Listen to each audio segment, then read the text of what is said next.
IPL 2025లో 3 జట్లు play of కోసం అర్హత సాధించేశాయి. ఇందులో గుజరాత్, బెంగళూరు అలాగే పంజాబ్ జట్లున్నాయి. ఇప్పుడు 4వ జట్టు ఇంకా ప్లే ఆఫ్‌లోకి ప్రవేశించలేదు. దీనికోసం అటు ముంబై ఇండియన్స్ బలమైన పోటీదారుడిగా పరిగణించబడుతోంది. అయితే ఈ రోజు అంటే బుధవారం నాడు జరిగే మ్యాచ్ ముంబై అలాగే ఢిల్లీ జట్ల మధ్య ఒక అగ్ని పరీక్ష. ఎందుకంటే 4వ స్థానం కోసం ఇటు ముంబై, అటు ఢిల్లీ ఇరు జట్లు కూడా కష్టపడుతున్నాయి.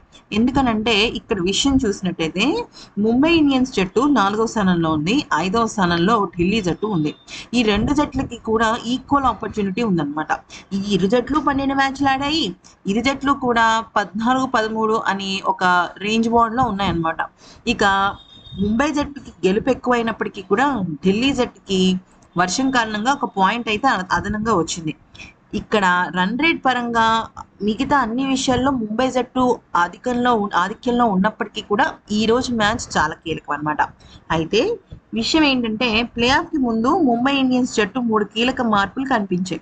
పలు కారణాలతో దూరమైన Ryan Rickelton, Corbin Bosch, Will Jacks స్థానంలో 3 కొత్త ఆటగాళ్లు వస్తున్నారు. దానిలో అత్యద్భుతమైన భారీ హిట్టర్ జానీ బెయిర్స్టో కూడా ఉన్నాడు. ఈ విషయాన్ని ముంబై ఇండియన్ యాజమాన్యం అధికారికంగా చెప్పింది. ఇంగ్లాండ్ ఆటగాళ్లైన జానీ బెయిర్స్టో, రిచర్డ్ గ్లిజన్స్‌తో పాటు శ్రీలంకకు చెందిన చరిత్ అస్లంకను ముంబై జట్టులోకి తీసుకున్నారు. వారిని Will Jacks, Corbin Bosch, Ryan Rickelton స్థానాల్లో రీప్లేస్మెంట్‌గా ముంబై పేర్కొంది. ప్లే ఆఫ్స్ నుంచి వారు అందుబాటులో ఉంటారని వెల్లడించింది. భారత్, పాకిస్తాన్ దేశాల ఉద్రిక్తత మధ్య వాళ్ళ దేశాలకి వెళ్ళిపోయారన్నమాట.